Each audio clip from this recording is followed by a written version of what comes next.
topp ku la yëgul. looloo métti. d'accord c'est ñoom ci loolu lañ nekk. d'accord le chien aboie la caravane passe Abdou. d'accord Samba suñu jógee ci actualité bi dañuy ñëw ci yow Macky Sall génne na livre am dippee ko l'Afrique au cœur Samba Ndong génnee livre am tuddee ko Bréviaire d'un militant convaincu muy bouquin bi nga xamante ne génnee nga ko sur 200 et quelques pages tey suñu sukkandikoo ci li nga xamante ne yaa ngi koy wax muy Bréviaire d'un militant convaincu dans Bréviaire d'un militant convaincu Samba Ndong ardent défenseur de la vision de l'ancien président de la République le livre un essai politique percutant. Cet ouvrage est une démonstration passionnée des réalisations du plan Sénégal émergent waa Pastef lañ koy bañ de présenté comme un programme de développement adapté aux réalités sénégalaises s'appuyant sur des données précises l'auteur revisite fondements stratégiques du PSE et déconstruit avec les arguments ce qui nomme les stagiaires d'une incompétence menace les acquis d'une décennie tey soo ñu doon ñëwal ci livre bi dafa mel ni yaa ngi gaaruwaale de incompétence boobu nga wax ak stagiaires yi Boubacar Camara moo ko waxoon mais tey moom nangu na nekk apprenti stagiaire yi. waaw bon xam nga livre bi. j'étais obligé ak li may bind yëpp. ci ay chroniques ci président Macky Sall. ci plan Sénégal émergent ak ci politique Sénégal. dama consacrer une partie. boo xamante ne dama ko teg ci plan Sénégal émergent. mais loolu dama ko teg ci 3 éléments. dama jël le plan Sénégal émergent boole ko le plan national de l'aménagement du territoire boole ko ak ODD yi ak acte 3 de la décentralisation le fait que ma def ko parce que bu ñu commencé en 2012 on avait ce qu'on appelle le chemin du véritable changement le chemin du véritable changement président Macky Sall dafa am chance assister au programme de autant pour moi à la stratégie nationale au DRSP 1 au document stratégique de la réduction de la pauvreté 1 et 2 mais ce document stratégique de la réduction de la pauvreté ce document stratégique de la réduction de la pauvreté objectif am moo nekkoon lan moo nekkoon diminuer ndóol wàññi ndóol président ne non waruñ toog di xeex pour ndóol wàññeeku dañoo war a xeex pour que ndóol bu mu amaat mu ne ko loolu naka lañ koy defee mu ne il faut ma créer li ñuy wax un plan Sénégal émergent et plan Sénégal émergent boobu noonu pour mu am solo mën a répondre aux exigences sénégalaises il faut ñu aménager le territoire mu créer le plan national de l'aménagement du territoire avec la direction de l'ANAT bu mu ci jógee mu ne pour que nag territoire boobu noonu ñu mën koo defar mu baax véritablement il faut mu am acte 3 de la décentralisation acte 3 de la décentralisation dindi lépp li nga xam ne mooy communauté rurale créer ce qu'on appelle la communalisation universelle ou bien la communalisation intégrale communalisation intégrale boobu noonu lu ko accompagner mooy lan la suppression des régions et l'impulsion et le développement des départements et les pôles territoires et dans les pôles territoires nous avions identifié autant 6 après un éclatement de ces 6 qui a donné 9 et ces 9 pôles territoires là dans chaque région dañ koy accompagner ak ay agropôles ak ay zones économiques spéciales mu nekk loo xamante ne politique bu ñu arrimé ci réalité socio-économique chaque région pour mën a commencer un développement endogène vers un développement exogène qui était au niveau micro pour ba jëm au niveau macro donc c'est-à-dire que le développement du Sénégal devrait commencer au niveau de la campagne jóge foofu noonu ñëw au niveau des départements à travers les pôles territoires pour véritablement mën a dem nag li ñu jox le programme d'accélération de la cadence de l'industrialisation et de l'employabilité parce que ces pôles territoires là et les ES et les agropoles ñi nga xam ne moom lañ créé woon tey fekkoon ne nekkoon nañ fii man mi nga xam maa nekkoon le président de la commission de développement des pôles territoires actuellement j'allais être le point focal de tous ces pôles territoires au niveau du Haut Conseil et que loolu noonu daf ñu doon mën a permettre lépp li nga xam ne dañ doon am état central ak état territorial état central ce sera l'administration centrale état territorial ce sera l'administration territoriale avec les collectivités territoriales et les pôles territoires avec l'administration des ES et des zones économiques spéciales et loolu daf ñu doon mën a permettre dans chaque région et ñu créer une ville comme Diamniadio parce que dans la tête du président Macky Sall avec la politique métropolitaine l'aménagement du territoire dafa amoon benn exigence bu mu joxe woon muy lan muy ne il fallait que ñu créer ay métropoles on avait identifié 5 types de métropole, 5 strates de métropole, en fonction de la densité, des réalités socio-économiques et de l'évolution de la population d'ici 2035. Nous avons la métropole internationale de Dakar. Ouais. Métropole internationale de Dakar, Dakar est une partie de Thiès. Ouais. Et que Diamniadio allait être le réceptacle,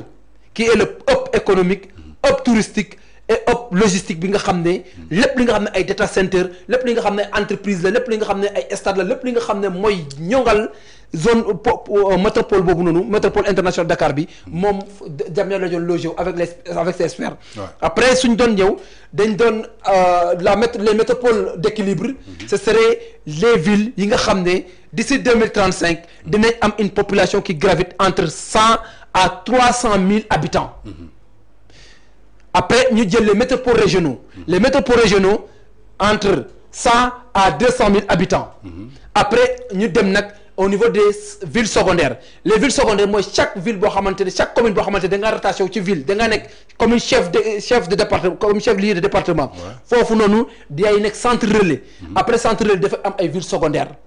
Yoyu moy 5 strates nga xamné mom lañ ciblé won excepté les 8 pôles territoires excepté les 5 zones économiques spéciales ak les 5 agropoles est ouest nord sud et centre. D'accord. Donc mu nekkon benn tange mu nekk benn stratégie de développement bu xamantene véritablement sénégalais suñ ko comprendre non yaakaar naa ne duñ mos a tax duñ mos a bàyyi président mu dem mais malheureusement j'étais obligé ma bind parce que li nga xamné mom mo nekkoon envie président Macky Sall envie sax mu démontrer nako à travers ses réalisations loolu tax tay suma déggee ay nit di wax ay pôle territoire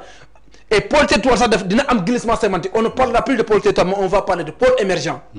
parce que pôle émergent yi lu koy waral da nga am agropole am ZES mu ñëw renforcer pôle territoire on ne sera plus dans la cartographie des pôles territoires mais on sera maintenant dans l'impulsion et l'expansion du système économique pour que les localités soient ici au haut des aspirations des autorités territoriales. Donc loolu moo nekk la première partie bi nga xamné mom la dédié woon président Macky Sall ak li nga xamné mo nekkoon vision ak naturellement lepp lu mu tabax ci hôpital lepp lu mu tabax ci case de santé autant pour moi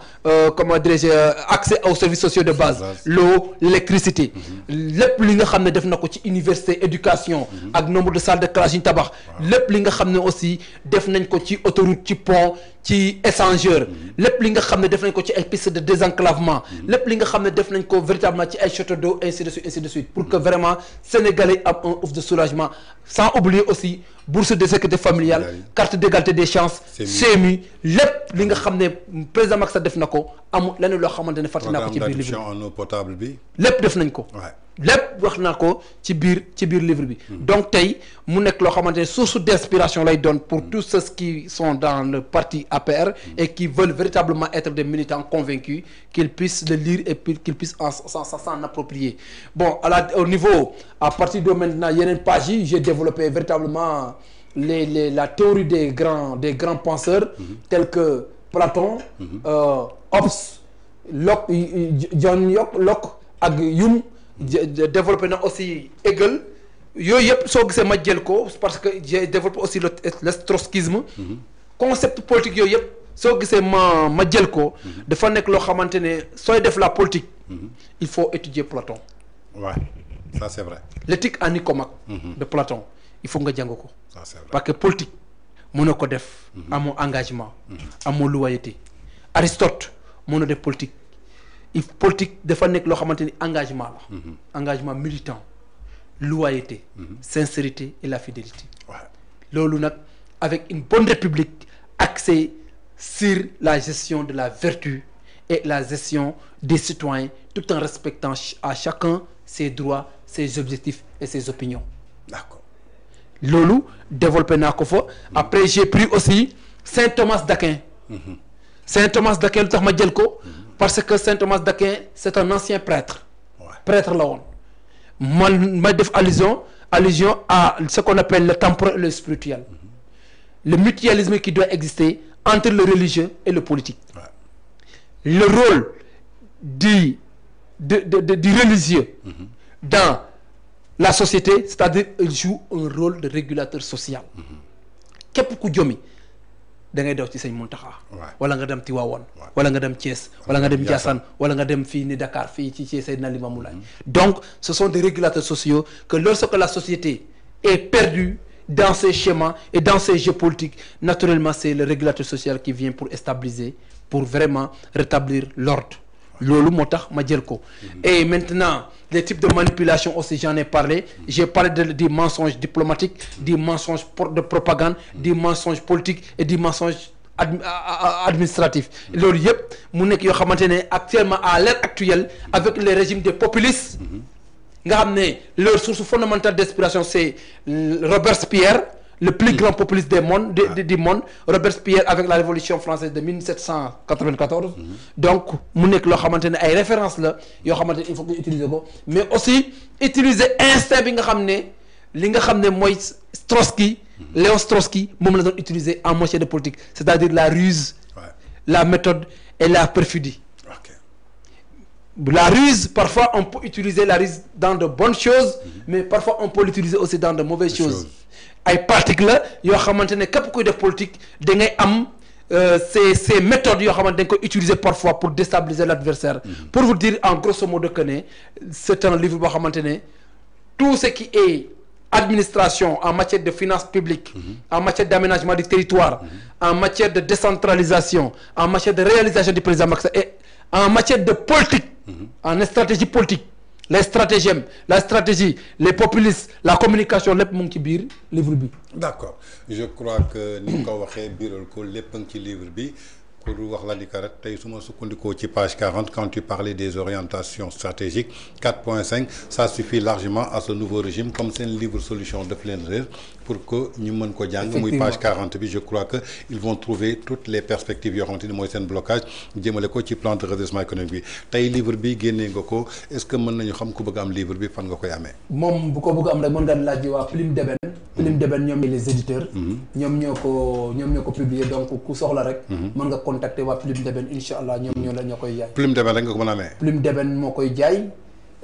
pour le moment foofu laa xamagum fu ñu koy jaay mais dinañ nekk nag ci maison ci dinañ nekk ci yenn lieux yi nga xam ne lieu de vente livre la inshallah d'accord en tout cas muy le livre boo xamante ni Samba Ndong moo ko génne mu tuddee ko Bréviaire d'un militant convaincu mu rendre ci hommage le parcours élogieux du président Macky Sall par rapport à ses réalisations dem ba ci li nga xamante ni mooy héritage bi nga xamante ni bàyyil na ko l'actuel régime su ngeen fàttaliko seen premier eurobond ñu ngi ko am au mois de juin ginnaaw nag bi nga xamante ni muy signature bu baax bi ñu leen bàyyeel signature bi su yàqu mois de septembre la yàqu falsification yi mois de septembre la kon na ko ñëpp dem wuti ji Samba ñu lay gërëm di la jaajëfal ci teewlu bi ngi teewlu tey ji si suñu émission merci beaucoup Tange di lay ziar bu baax di nuyu techniciens yi di nuyu internet yi di nuyu ñëpp